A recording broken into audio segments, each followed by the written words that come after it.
Hello, Geoff, and welcome guests. Good morning, Mike. How are you?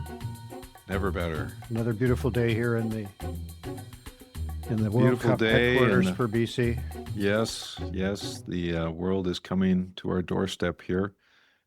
Big game this week, Canada, Switzerland, so that's going to affect our mood one way or Yeah, the other. absolutely. Um, Geoff, I kind of feel you and I need some alone time this week, so I was thinking Some things you've been meaning to say you want to some share things that with I've been me? meaning to say to you. We're going to let all our hotel guests come along with us, join us in our solitude. We're going to just kind of have an extra long strategy suite today as a special treat for our strategy suite. People sometimes say, well, I like the guest, but I really like the strategy suite, or they might say vice versa. Hmm. For those of you who really like the strategy suite, today you get a bonus strategy suite, extra turbocharged, keg sized, and we're going to take it from pillar to post and head to the minibar after that. So, Well, it put politics in a bit of a perspective for me when I went for a walk. We live near Science World, and we yes. were out for a walk on Sunday, and the noise got louder and louder and louder, and then coming straight our way on Quebec Street, about 10,000 Egypt fans Yeah. wearing their pharaoh headdresses and blowing red smoke, and none of them had any questions about David Eby or anything else on that front. It was all about the game. So yeah, we do need to dig deep here because politics has been kind of blotted out for a lot of people by World Cup fever. Hmm. You would have fit right in because sometimes you are Sphinx-like. Well, I haven't been an overt fan of FIFA, I have to say, but when you get to the games, it's in that respect it turned out like the Olympics, where everybody was grousing and unhappy and bitchy right up to the Mm. point where the game began. Then we switched over to watching some of the games. They've been terrific. But I did take a cab last night downtown, and my cabbie said it's worse than a year ago. If it wasn't for the cruise ships, it would be desperate. So it's very uneven how it's working out for the hospitality sector, in my opinion. Another story today saying that hotel rooms were not taken up to the degree that people had hoped. So we'll see. In spite of all those Egyptians, there's pockets of discontent in the hospitality sector. Lots of fun Well, for the I, fans, though. I think these reports, these fake news reports of the cost of FIFA, when you put in perspective, FIFA is only costing Vancouver and BC taxpayers about one-fifth the cost of the Massey Tunnel overrun.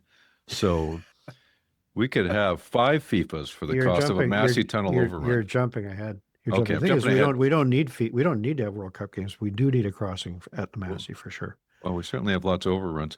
Yeah. Okay, let's talk about what we're going to talk about. Okay. So a number of questions to pose to ourselves today. Fire in the canyon. Is it going to be a long, hot summer? Mark Carney comes to BC to bail out developers. Is Premier Eby digging a hole to China?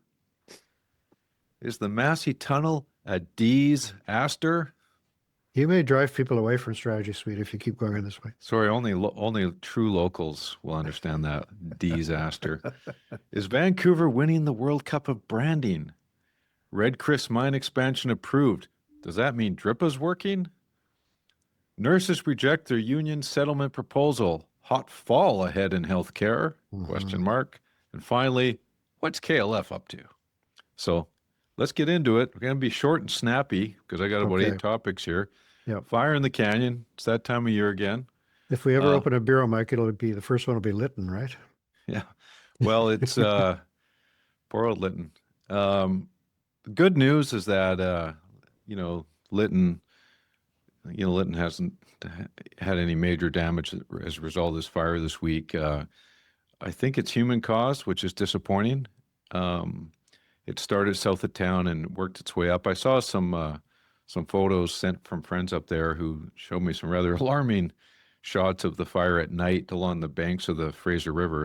It's definitely would be triggering to those who went through it 5 years ago. This week was the fire that devastated the town there. And the town's or the village is still getting on its feet.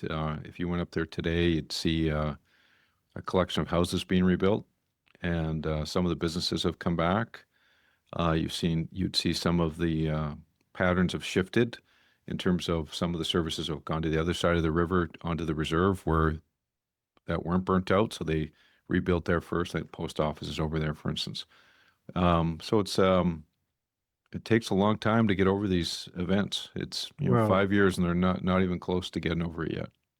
I think that's interesting how wildfire and climate issues like this have become kind of part of the fabric, but not very far below the surface. A recent trip to Kelowna was very obvious, all the fire damage that's Mm. happened for many years now around Kelowna in each direction, but also the Kettle Valley Railway, which for those who aren't familiar with it is a heritage Yeah. railway built many, many years ago, like in the turn of the last century, but turned into a fantastic tourist attraction as a cycling and walking trail, but suffered tremendous damage both from firefighting and from fires, wildfires, and floods. Recently, some more trestles washed out because the fire, as I understand it, had damaged the land nearby and started to undermine trestles. It was turning into quite an expensive proposition. The province stepped in to help the local regional district upgrade that trail, but it's obviously beyond the capacity of the regional district to keep it going. And it's not clear that there are alternative routes. Parts of the Kettle Valley Railway were built areas in places that are almost inaccessible. So creating a second route is not a simple matter for those regional districts. It means that I think some of these assets are maybe lost to us if we're not careful.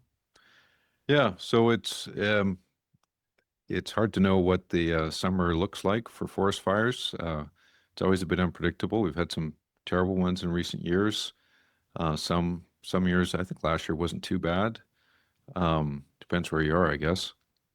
But hey folks, if you're listening and you got a summer weekend with nothing to do, head on up Highway 1, go, you know, stop in the Fraser Canyon, Still a beautiful drive. stop in at Fat Jack's restaurant near Boston Bar, or go get a river rafting trip through Kumsheen Rafting, or throw some money around in the canyon. I'm sure they'd appreciate it. Okay, so moving on to topic number 2. Mark Carney comes to BC this week, and he's bailing out developers. And this is, I think, a bit of a surprise that the federal government swoops in to announce they're going to buy some unsold units. And it reminds me of a quote, and I don't think I'm getting it exactly right, but Bill Bennett, former Social Credit Premier Bill Bennett, said something along the lines of, everyone has the right to go broke in British Columbia, Hmm. and except developers. And And the thing is, a lot of the developers are saying publicly they didn't ask for this. They're asking for different things. They're asking for the GST to be waived off of new housing, or there's some other tax. They're certainly asking for relief from DCC, the level of DCC charges that are happening. But I'm not clear who asked for this.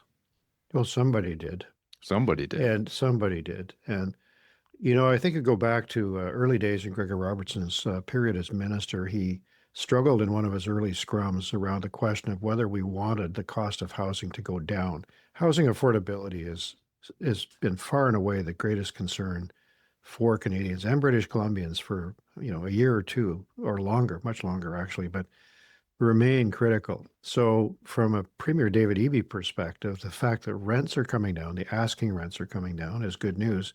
The debate we used to hear about whether or not the soft rent controls in BC were too harsh is becoming kind of moot because new rents are going down. But Gregor pointed out he wasn't sure that it was a good idea for the cost of housing to go down in terms of home ownership because so much equity is tied up in that by those homeowners, Yeah. particularly new homeowners who struggle to get in and maybe in fixed rate mortgages and that kind of thing, who are already underwater by say $200,000-300,000. So should they be the target of assistance, or should the market be triggered again by taking this dead weight off it and the number varies between 2,500 and 4,000 condos. But I Yeah. don't think it's a bit, it can't be anything but a bailout. It has to be acknowledged that it is. But and it just yeah, and the questions I have are like, okay, well, I'm curious as to how they landed on this solution. But had they not done it, yes, developers would be sitting on some unsold inventory, which would sell if they lowered the price, Hmm. and they'd take a haircut. But it would also lower prices for the market, and it'd be easier for people to get into the market. Well, and So if they were forced into receivership because they, through a combination of factors, couldn't do it, the receiver would sell the units, obviously, to cover the creditors as best as possible. Guests, you may have heard that on June 4th, Prime Minister Mark Carney and Minister Evan Solomon launched AI for All, a sweeping 5-year plan to make Canada a global leader in artificial intelligence. The plan is ambitious: 250,000 new AI driven jobs, investment for small and medium businesses to adopt AI solutions, and a 3% boost to Canada's GDP. For presenting sponsor TELUS, this strategy mirrors TELUS's advocacy for Canadian-owned and controlled infrastructure, and they've already been laying the groundwork to make this possible, including 3 new sovereign data centers, one of the most sustainable AI clusters right here in BC. By centering trust, privacy, and domestic champions, Ottawa is sending a clear signal. Sovereign AI isn't an afterthought, it's a national priority. And through their sovereign network capabilities and commitment to always building Canada, TELUS is ready to deliver. TELUS is focused on working alongside federal and provincial governments to ensure that Canada's AI future is built here, governed here, and reflects the values of communities like ours in BC, making our home a destination for technology investment, talent and research, and a strategic digital gateway to Asia-Pacific markets. The future of AI in Canada belongs to Canadians, and as BC's hometown team, TELUS is writing the next chapter right here in BC. so you have Pierre Poilievre out there criticizing this, and you have Andy Yan criticizing it, who's from a very different perspective. And then you have developers in the market like Bo Jarvis. He's the CEO of West Group. I heard him on Jazz Joe Hall, and Jazz called it, is this a developer bailout? And Bo Jarvis said something along the lines of, well, I don't disagree, and said, we didn't really ask for this. So I think this has the potential to get politically very problematic for both the federal Liberals and EV. Well, and I think the difficulty we face is that although it's been very clear if you read about Toronto, that their condo market is in a state of coma, it hasn't been so obvious here that, to my way of thinking, the discussion here has been more moderate and more careful than it was back east. This was the first acknowledgement that something of this magnitude was necessary, and it's cost shared. So there's 1.6 billion, I think it is, coming from the provincial coffers, as well as 1.6 from the federal coffers, and nobody's clear yet what happens to these units. Like, who gets them and how? Like, are they purchased by some government entity and then resold, or what happens? We don't know. We just don't know. And I would argue that they're not, in many respects, very desirable units because they probably were built for investors. And we're now seeing a distinction being made in a lot of the coverage about investor units as opposed to units that regular people like you and I might want to live in. And they're frequently less livable. There's a real criticism emerging across a broad spectrum of real estate watchers that a lot of these investor condos were dog crates, basically, with very poor storage and very small footplates and useless for families, for example. So lots of people are going to ask, with lots of reason, why is this my problem as a taxpayer to help solve? Well, and I think it's a legitimate question for other industries to ask. Yeah. Who might be depressed, like a sawmill or even a restaurant in Port Alberni, or you name it, any type of retail operation where they're in a depressed area. No one's bailing them out. No one comes in and says, sorry, a young person who made a bet on an opportunity and put your life savings on the line and it didn't work out. Tough luck. But hey, if you got influence, we'll come in and help. Yeah. And I especially think it's a bit of a poignant comparison to the forest industry right now, what's going on. You and I have talked in the past about how some, Don Wright's talked about it too, how some industries get a lot of support and some don't, and, film industry, very good, noisy advocate. When they need something, they get it, obviously developers, some people in the development sector have advocated for something, they got it. And some don't get it. Well, and I think it's a bit different too from something that looks similar, but is actually, in my view, very distinguishable, like taking a crop off the hands of farmers, which suddenly can't move for various reasons. Yeah. Because generally speaking, with food, it's perishable and you need to use it or you've lost everything. And Yeah. farmers have had a long runway and have no option to make different decisions. But this has been a long time coming, this particular crisis. And the other part of it that I want to raise here is this view that there's apparently an insatiable demand for fees on the part of municipalities, whether or not they need the money. Like the municipalities are not raising fees or didn't put fees on these developments because they had no costs. It was to cover actual costs, which were, are the plans good? Is it consistent? Is it going to fit in the sewer system? A host of issues that we expect government to think about. And to the developer, they're a burden, but to the public, they're an important safeguard. If we keep cutting fees to municipalities, they will have to find that money elsewhere, or we'll see a real decline in the standard of construction that we're used to. And I don't know where this is all headed. Anybody who puts up their hand and says the fees are too high, everybody goes, "Oh yeah, the fees Well, are terrible." Carney's saying the fees are too high. I know, but You know. why? Who raised them? They were raised by elected officials who had to Yeah. cover a balanced budget, and they're not doing it Yeah. because they're just gold digging. Well, So, I think that this is a huge problem at that third level of government, municipal government, which we're going to talk about under the tunnel heading as well. Where do they get the money to do what we expect them to do? And this is not like, should we have a 50-meter pool or a 25-meter pool in Vancouver? That Yeah. kind of question is, should we be confident that these places are earthquake proof? And okay. I But made my point. Okay. you've made your point, and I agree with you in principle. But as usual, I will disagree with you in practice. They still. Well, I don't think you're unprincipled, Mike. I want to cover that off criticism right away. Local government obviously need their revenue streams, but they have a job to do as well to do a better job for the taxpayer. I'll say that for every level of government. Mm-hmm. And it's not like municipal governments are without waste.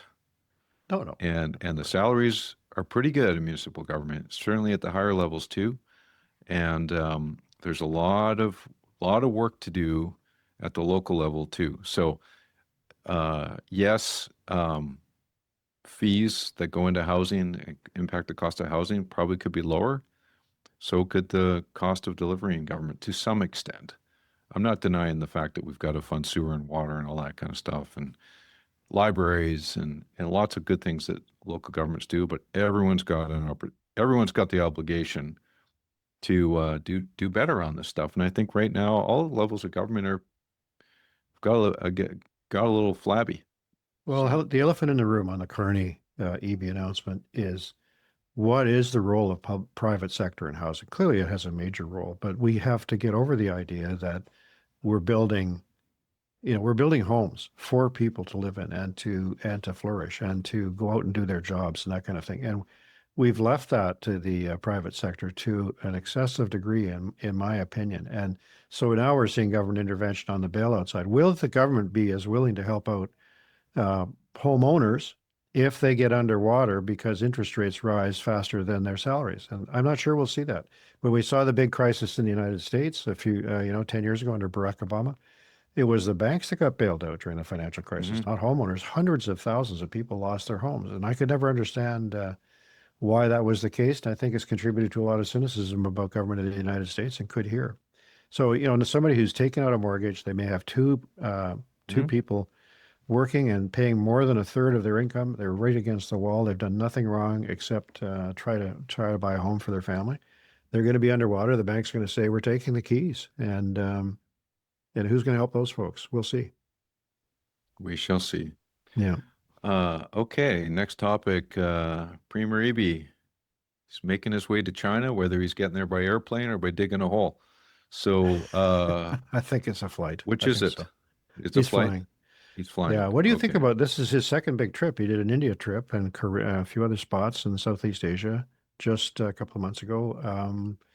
Now this one, Beijing, Shanghai, Guangzhou, always difficult to decide, I think, in a premier's office whether a trip is warranted, going to be politically. It's not without political risk. What's Look, your take? they're never that great for the politics. No one really cares, and they're I think a bit of a pain in the neck for the people that are going, because it's a lot of hard work. It's not like a vacation to go on a trade mission. I never went on a trade mission, but I am told No, I that did. I that did. they, oh, you did? Okay. Oh, You yeah. just go from event to event to event. Yeah, never mind jet lag. Try to, Yeah. you know, you're in the mid, you're for you it's 3 in the morning and you're sitting in a Yeah. banquet trying to look alert. But I think they can be impactful if they're done well. And I think I can recall kind of anecdotal feedback of people who met, in my case, Premier Christy Clark on different trade missions, and she made an impact, that people were recalling years later, and it created an impression of British Columbia as a place to invest, and I'm sure Premier Horgan did the same. So I think you have to do it. Like how many you do and the cadence by which you do it is up for debate, but I think it is a part of the job description for Premier BC to hit the Asia Pacific for sure. Summer's here, bringing another hot, dry season. From backyard evenings to beach days, there's a lot to enjoy. But we also know this time of year comes with the risk of wildfires. And as we prepare for extreme weather, know that our sponsor Fortis BC has been working year-round to help reduce wildfire risk. For the team at Fortis BC, dealing with wildfires is personal, as they live and work in BC communities that are impacted. More frequent extreme weather poses new challenges, and Fortis BC is evolving its wildfire prevention practices to respond. That means using tools like weather stations in key locations to better understand wildfire risks around energy infrastructure, helping teams make smarter decisions and respond faster. And that also means specialized wildfire preparedness training for field employees and conducting emergency response training exercises at their facilities to help ensure safe and effective responses to wildfire threats. They also regularly inspect and clear vegetation to keep branches or debris from falling on or touching electric power lines. Last year, they added an additional layer of protection to keep customers and communities safe during periods of extreme summer weather and wildfire conditions. Following in the footsteps of jurisdictions like California, Washington State, Oregon, and Alberta, FortisBC expanded its public safety power shutoff (PSPS) plans to include additional communities at highest risk of wildfire. While PSPS events are expected to be rare, having a plan in place means they are ready to act quickly and provide customers with as much notice as possible should extreme conditions occur. If you're curious to learn about PSPS or live in an area where wildfire risk is high, visit fortisbc.com/PSPS to learn more. Fortis BC, energy for a better BC and a better podcast. In this case, there's some interesting politics and some interesting business aspects. Although the Premier's office has just released the rough itinerary, they haven't said who the meetings are with. But I think when you check to see which countries he's been to in the last few months, he's been to every major purchaser or joint venture partner in LNG projects, whether it's Right. Malaysia, Korea, China. So it is valuable, I think, for the Premier to sit with the very top officers of those organizations and say, here's how we perceive this whole decision you're about to make about investment in natural gas. So that makes sense. They talk a lot about agriculture in China, and we do sell a lot of food and fish, both agricultural and marine products, to China. We're just a tiny, tiny customer for them, but also berries and things like that. So the agriculture stuff is good. Want to I sell don't know that wood. it would Want to change. sell lots of wood to them. Want to sell lots of wood too, right? Provided we could get it out of the woods. But Yeah. yeah, so I think that there's some value to it because there's prestige in those countries associated with the arrival of someone as senior as Premier Eby. But I agree with you. Whether people here think it's fun, I don't think people think it's a junket. The second part of the China one is you may recall. I don't know. I was certainly in the Premier's office when Meng Wanzhou was arrested during our Yeah. Huawei crisis. There was a big annual delegation of forest leaders headed to China the next day, and it was canceled on the spot on the advice of Yeah. Global Affairs Canada because of the crisis of China. So this is a complete reset 8 years later of our, or almost 10, of our relations with China, which will have a lot of political consequences, I think, and so far not very controversial except in some of the usual quarters. Yeah, I'm not looking to be the third Michael, that's for sure. The Um, longer trip, yeah. yeah, I'll just steer around China for the time being. Um, okay, the Massey Tunnel disaster. The Cross-Fraser Partnership, which was a consortium of companies, has been terminated. Government's not looking at smaller contract packages. Um, so, okay. So originally, Christy Clark got up at UBCM around 2013 and said, we're building a bridge to replace the Massey Tunnel. And Lois Jackson was very excited that day. And then a few years later, it was estimated about $3.5 billion. And then your government came in, and 4 years later, it was $4.3 billion. And it's a tunnel now. And so when Christie said it should be a bridge, one of the big critics of that was Malcolm Brody, who felt it used up too much farmland in Richmond. Mayor of Richmond, yeah. Mayor of Richmond. So, and that was the criticism I recall from Richmond, is that it took up too much farmland. And there was a bit of a commentary from Vancouver as well. Maybe even from when you were on Vision Council, was there kind of opposition to the idea of a bridge? There was broad opposition north of the Fraser to the bridge, and there were a number of question marks about it because there hadn't been a long discussion about that crossing, but no one doubted that it would need to be upgraded at some point. Yeah. Then the issue is, well, how the bridge was allegedly taller and longer than would otherwise be the case because clearance had to be provided for larger vessels than had been going there before that. So people argued, oh, well, it's, it should still be a tunnel because we've already got one and that's the best way to go. So when Horgan got in, based on a campaign pledge, he promised to go back to the tunnel plan. And there was strong representation from supporters of the bridge at that time to go ahead with the bridge anyway and repudiate the commitment, but we weren't in that kind of a mood. So the bridge discussion began, or the tunnels discussion began. And here we are. First of all, 5 years later, yeah. Well, part of it was there was the usual consultation discussion with First Nations. And one of the things that was a wake-up call for me was that although we already had a tunnel, and we already had experienced that for like 40 or 50 years, I guess. Yeah. There still had to be a full EA process and a whole series of other things, which was, to my way of thinking, kind of unnecessary given it was a replacement, not a one-for-one replacement, obviously a bigger project.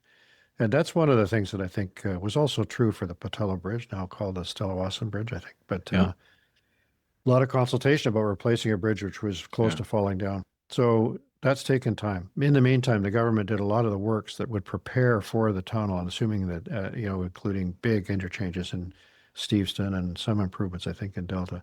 And now those who drive across can see that the right-of-way is being prepared for the tunnel entrance and so on. So I was surprised, as you were, as they age, that there was still a contract. They'd gone out for procurement, picked a lead supplier and could not close the deal, so they walked away from that discussion. So now the I think strong expectation is that it's going to be far higher than 4.3. Yeah. Even though they haven't announced the number yet. Councillor Dylan Kruger, who we've heard of here on the show, is suggesting that it could be as high as 11. Well, is that but so let's just stop a moment here. It would be, of course, politically, people would say, oh, well, it would only be 5 if we built a bridge years ago. Well, we didn't build a bridge years ago. There were a lot of people who didn't want a bridge. Yeah. If it's 11, it's 11, or if it's 10, it's 10. I think the interesting thing that's happened here is the government has said, we're not going to just walk into this deal and be nailed to the requirements of a single contractor. If it's already proving pricey in terms of the negotiation, we'll take the exit ramp now and we'll contract it ourselves, basically, with and break down the contract into smaller pieces. And the operating engineers and others are saying that's a good idea. It'll keep more benefits here in BC. They're claiming it won't delay the bridge. Now, I remain to be convinced on that point. Whoa, yeah. I just wonder whether it's going to... it won't delay the tunnel. Freudian mistake. Might it be repaced? No. You don't think it'll be repaced? No. It's already been repaced. Well, we're about 10 years late now. I don't want to feed cynicism, but I note that Ravi Kalan is also a Delta MLA, and he's on the south side. So I'm surprised he doesn't actually pay a little bit more of a price on this, actually. It's mainly seen as a South Delta thing and maybe a South Surrey thing. But his ridings, I mean, they have the Alex Fraser Bridge. They're probably their primary there. But anyways, it's one to watch. Another example of a capital project we're concerned about. And I will note that it's not just public sector capital projects that have overruns. There's No, lots that's of right. And private it's not just sector, BC. lots of private sector capital project overruns too. It seems to be It's an hard to build epidemic. this stuff. Yep. Okay. Well, my last soapbox moment on this is that the consequence will be not just our credit rating and our ability to allocate capital to other projects like schools and hospitals and things. If this ends up being a huge overrun beyond what was already budgeted, is we governments of all stripes go in situations like this when times are tough and there's high deficits and we have overruns and stuff, and we squeeze the ministries and we squeeze the MCFDs and we squeeze agriculture and we squeeze the dirt ministries and the non-health ministries, generally leave education alone, but not a lot of extra money. And that's where the consequences felt, right? Is that you run it close to the bone on a lot of these line ministries because you're running out of money. And this just puts more pressure on it. And it will make it harder for social workers, in Yeah, but MCFD. we'll have to go get more money from somewhere. I mean, that's the bigger Or more discussion. debt, but then more interest Yeah. payments, and then Well, I think we need to figure out how to get some more money, and funny money. we can't Let's get some keep funny doing money. this. Yeah, well, people Get the think that Socrates back.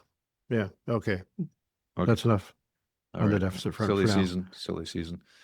Okay. Is Vancouver winning the World Cup of branding? I'd say yes. Yeah. Jeff. Yeah, I agree. You talked about Science World. That was brilliant. Mhm. I read a piece in the Sun on the weekend. Some of the backstory. Destination BC, I think, was quite involved in that. Science World itself. Whoever Victory has 1,000 fathers, so I think there's a lot of people taking credit too, all over the place. But well done. Like that's imagination. All over the downtown core, there are volunteers standing in the baking sun, ready to answer any questions from visitors. And I think we often miss the human side of these huge events because we're focused on Yeah. the limousines and the police and all that kind of thing. There are a lot of police around, and but these volunteers are just waiting to give a hand. And a good story today about how bidders have been hired actually to collect all of the returns and make sure all the recycling happens. And so some of those human stories are good, and it's a lot of human capital generated. I think that we could stand to keep on standby for other things, not just the big events. Yeah, the other branding coup too is the TSN CTV studio at Jackpool Plaza, which is That's in right. heavy rotation for all the coverage with the backdrop of the North Shore Mountains. I mean, what a postcard for Vancouver. Holy smokes. Just looks beautiful. And again, great job. That's Yeah. good. I mean, so, this thing's costing a lot of money and, multiplier effects, blah, blah, blah. Will it ever pay it off? I don't know. But at least in this regard, it should have a positive impact, I would think, in terms of tourism down the road, I hope. And I was at the Canada Cutter game. I mortgaged Snickers to afford a ticket to that. And I was spending Snickers gambling winnings from the previous bets he won off of Richard Zussman. And, I was in that stadium. And first I did the march from Science World to the stadium with Sea of Red. And in the stadium, it was 52,000 people, with 51,000 of them wearing red and about 1,000 Qataris and they're white. And it was a very patriotic feeling. It's one of the most patriotic things I've ever been a part of. And I knew it was going to be pretty fun and exciting, but like, it made me think of like, what the fuck, Alberta? Like, Jesus. It's like, whatever it is, 27% or 25% of people want to vote for separation, and you want to give this up? Like, you want to give up this feeling of being a Canadian? We don't just have to have it when we're in the stadium, but I think the people that were there were bringing all their love of Canada and their patriotism and energy, and it was a great, people of all shapes and sizes there. And it just made me think of Alberta and it pisses me off. It's what it made me You feel. were looking up at the roof and fretting about the overruns on that roof. It looks pretty good on Oh, TV. they're paid for. They're fine. Fine. They're fine. It's an investment in Canada. So anyways, that's my 2 bits on that. Yeah, no, I agree with So, everything you said. so Red Chris mine expansion, is DRIPA working, Geoff? Well, there was a Section 7 agreement with the Tahltan under DRIPA, which facilitated mining development. And the Red Chris mine already was there as an open pit mine, now has to become an underground mine to pursue the ore further.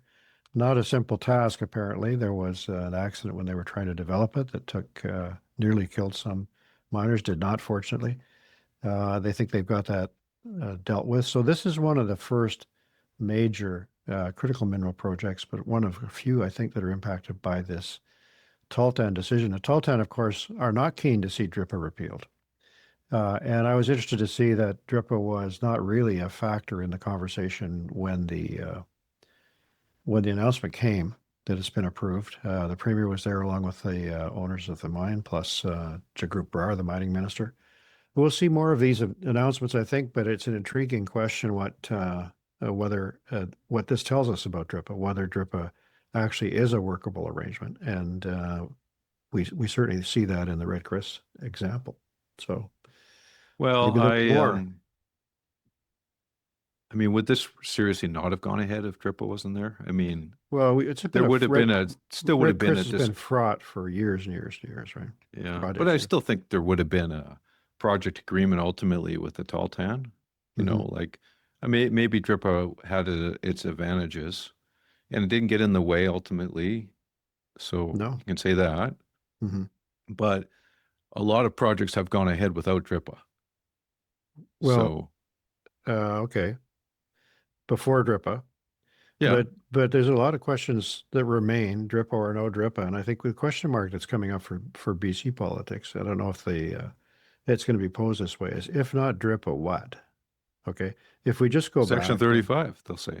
that's it. Yeah, well, it wasn't working that well. There was a big interest in a deeper Wasn't it though? engagement. Well, there needs to be a deeper discussion about a lot of this stuff, in my Okay. opinion, because you and I have been in conversations recently where people talk about Yeah. overlaps and a whole host of questions. I mean, the current status quo has not been that effective. Maybe DRIPA is not the right answer, but there needs to be an answer somewhat like DRIPA.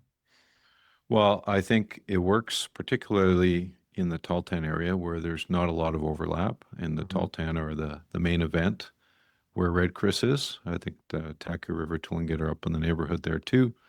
But in some other areas, it's way more complicated, whether it's Prince Rupert Harbor or North Central BC or other places.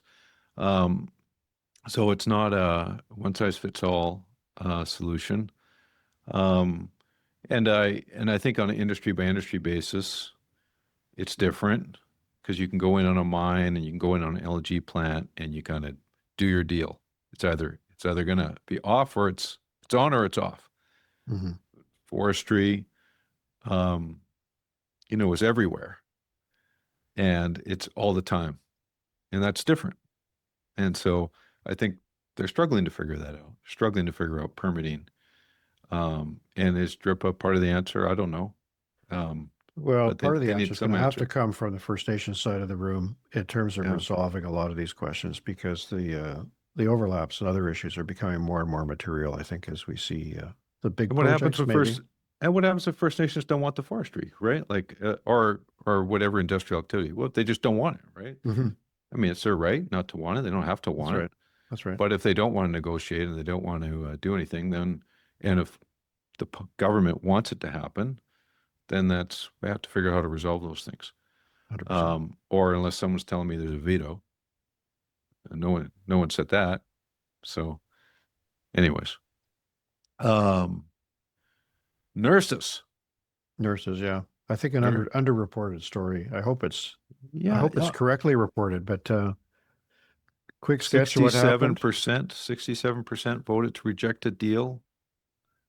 Well, you'll recall that there was a strike by the BCGU, which led to a settlement. Yes. It was a richer settlement than the government wanted, obviously. Right. A lot of politics leading up to it, and the pattern was set because the Hospital Employees Union established a tentative framework agreement. The BCGU then came in. Other unions have now accepted as teachers, for example.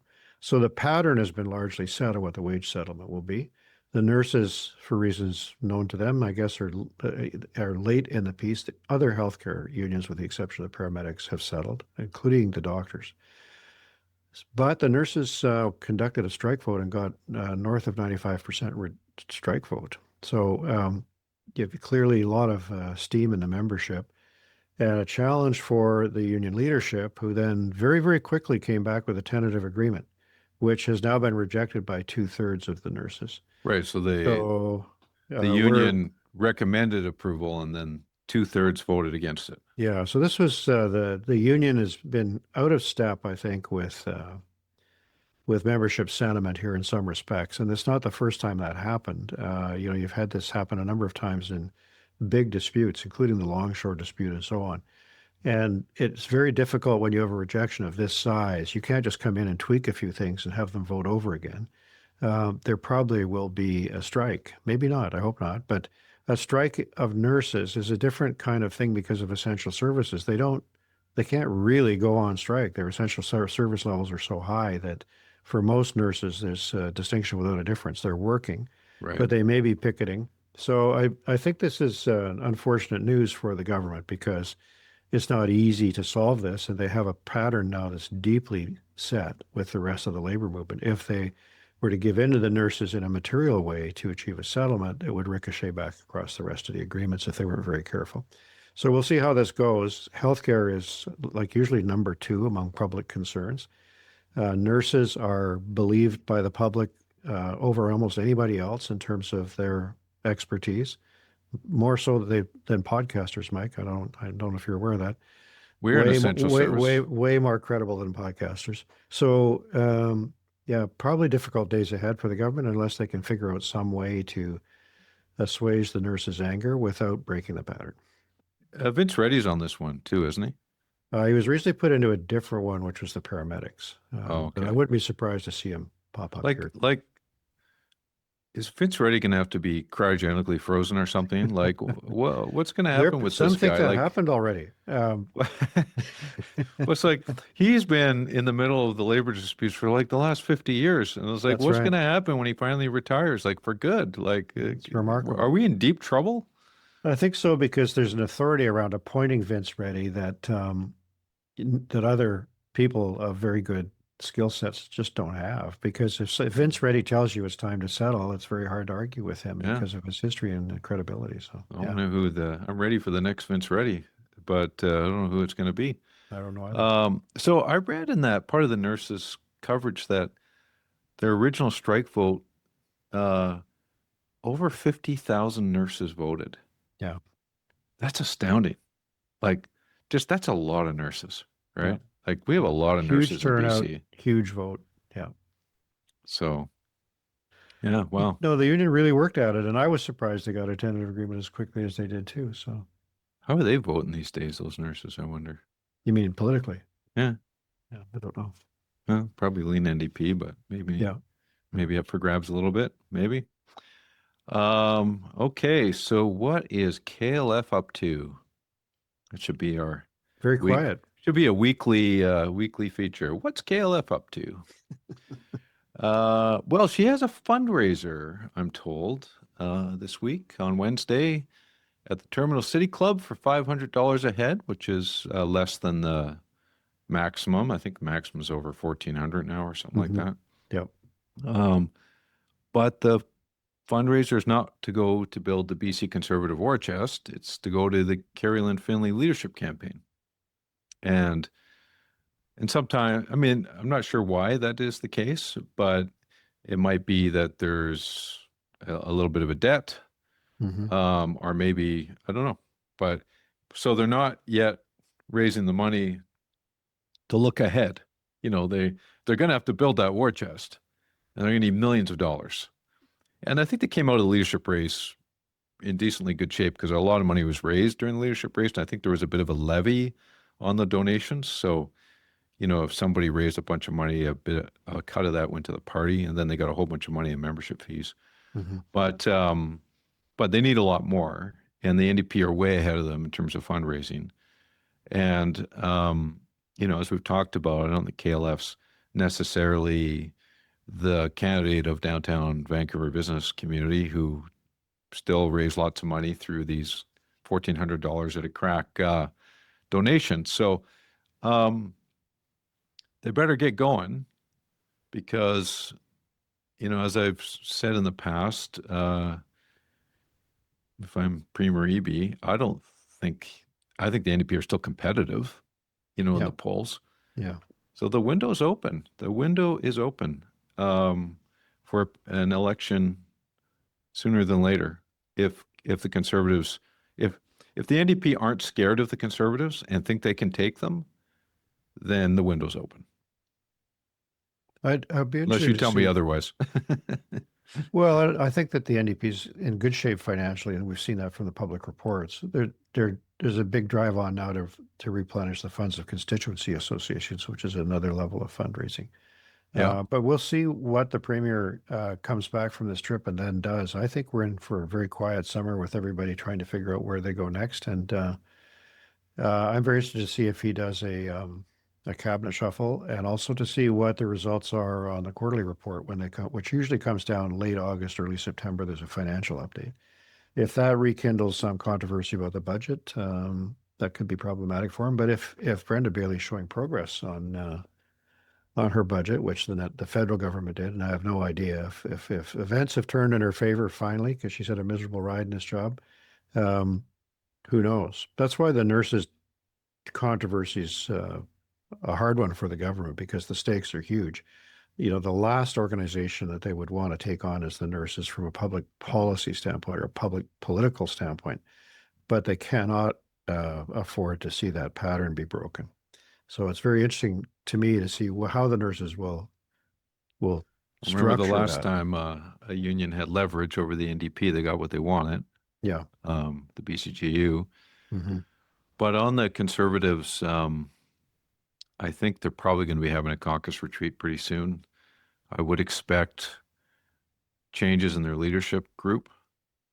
Will Steve Cooner get a big role? Will Sheldon Clare get a big role? Some of the MLAs that supported KLF. She's announced a new chief of staff, Chris Delaney. Will there be other shakeups at a staff basis? Will there be shakeup at the BC Conservative Party office? We don't know. So, and I think that's really inside baseball, some of that stuff, but it does show direction. It does show where leadership's interests are and who's going to have influence. So I'll be watching that pretty closely. Well, and there's similar internal work that has to be done in the Premier's office. Cheryl Oates was an interim appointment, and so it would not be surprising if she then moved back to her regular life. Who becomes the chief of staff? And if Jim Rutkowski's unable to return, he's on a medical leave. So there's some leadership decisions to be made there, as well as questions about front bench people and what assessment, as you say, the Premier's office makes and the party leadership itself make of the Carrie-Lynne Findlay election. Is this fantastic news? Do they then rush in to try to have an election on it? And I have been skeptical of the sort of culture warrior arguments used by the Premier up till now, because I think they were ineffective during the last campaign. And I don't think that you can take on Carrie-Lynne Findlay and say, well, she's clearly anti-Soji, therefore you can't like her, or you can, those arguments I don't think are going to work. I don't think they worked before. There are ways you can make them with surrogates from your front bench and that kind of thing. But I think the Premier's got to be saying, I've got a plan here to lead the province forward, and here are the key parts of it. I'm going to focus on 2 or 3 critical ones. And I need a mandate for that. If he can do that, then maybe he can get into an election window. But he's not at that point right now. Yeah, he's got a lot of work to do, but I'm sure it's tempting. Okay, that was a pretty vigorous strategy suite, Geoff. Should we retire to the minibar? Well, I've kind of already raised my glass in terms of taking a shot at the nurses. And so I won't spend any more time on that. But I will give a nod to an often underappreciated member of the cabinet, who is Anne Kang, the tourism minister, and the work, as you say, that's been happening around the World Cup. A lot of it has been coming out of that ministry, and she's a very capable front bencher from Burnaby, who I think deserves some credit for what we're seeing here is a very happy time for a lot of people who get to attend those games. So I'll raise a glass to Anne Kang. Okay. I've got a couple. First of all, a plug. I mentioned this a few weeks ago. There's the Institute for Future Legislators that are having 3 weekends of sessions this summer that people can register for if you're interested in seeking public office or want to learn more about that. It's done through Vancouver Island University, UBC, and SFU. And I think the best way to check it out is to go to the website for trust or I can't spell it, the Yarovlovsky chairs in trust and leadership. And if you Google Institute for Future Legislators, you'll get a UBC page, and it'll send you a link. Now, I've got a list of the speakers here, and Geoff, are you speaking to these guys? No, I don't Yeah, think so. you haven't been asked yet? Okay. No. Well, we got 3 former premiers that are speaking to the Institute for Future Legislators, Gordon Campbell, Mike Harcourt, and Ujjal Dosanjh. There's former Green Party leaders Sonia Furstenau and acting leader Adam Olson, Andrew Petter, Libby Davies, Joy McPhail, journalists Richard Zussman, or former journalist Richard Zussman, Rob Shaw, and Keith Baldry, and current podcaster Mike McDonald. Wow, So, good. let's see if we can get you in there, Geoff. I'll put in a good word for you. Okay. And I'm just reading my phone. Looks like I covered all the main points. It is going to be held. One weekend will be, I think one weekend's at the Wask Center in Vancouver. One weekend's at VIU Nanaimo. I'm not sure where the third one is. It's either in Vancouver, Victoria. But it's a good program. And I know MLA Gavin Dew participated in it in the past. And hopefully that recommends it to people. He turned out okay. Yeah, no. And I know an Alberta NDP MLA participated in it. They got elected by accident in the Notley sweep. So, anyways, it's a good program. So I encourage you to check it out. But I'll still take a shot. I'm gonna take a shot at the federal government on this condo bailout.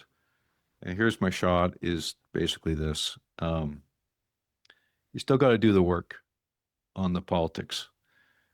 I know that the Liberals appear popular in the polls right now, and Carney appears popular, and there's seemingly this feeling that he can do anything, and the waters will part for him. And I think a lot of people want him to do well. But when you go into a market like Vancouver, where housing's been a huge issue, and you announce a quote-unquote bailout for developers, and the developers themselves don't even know about the announcement or the details of it, and you don't have validators lined up, and mayors are speaking out saying we don't know what's going on, and you got a by-election coming up in North Vancouver that it looks like you're taken for granted because you're going to appoint a candidate from Ottawa, British Columbian, but he's been in Ottawa for over 10 years, who's not from the area. You start to wonder whether there's a little bit of arrogance trickling in here. And Carney is not invincible. And eventually, what goes up must come down. So if they want to sustain the popularity and sustain it, they have to focus on doing the stuff he's good at, which is, the economy and things like that, but also not fall into the sand traps. So I'd say take a shot to the Liberals just to say, wake up, guys. You may have hit one in the rough here. And I had a similar reaction when Carney was at the G7 and said the Iran conflict was worth it, which he struggled with his messaging on that. And the closer he is to Trump, the more he seems to struggle. So a lot of good questions were raised about, and Avi Lewis, I think, raised them quite sharply and made some headway on, made some points that day saying, well, who was it worth it for? And Yeah. because we Well, don't see a huge change in the global dynamics, except perhaps Iran is stronger. I don't think there's a lot of love for Polyev right now, and who knows what his future lies. But boy, if there's ever a guy that needed a surprising outcome right now, I think whether it's that by-election North Van or something else, it's Polyev. He needs something to totally change the trajectory of what's happening. And maybe it's not going to work out for him, but I don't think the Liberals should be giving him any chances. So No. if as far as the Liberals are concerned, okay, Good. I'm exhausted. Well, thanks to nobody for visiting Hotel Pacifico this week. I'm just gonna thank us. Well, that's that weird thing about FIFA. Some, places are busy and some are empty. The I don't world get comes it. to Vancouver, but nobody comes to Hotel Pacifico. We did cut our rates, so I don't understand it. So thanks to us. Thanks, Geoff, and thanks me. And thanks to our sponsors for allowing us to bring this episode to you for free. See you next week. BC, you can never leave.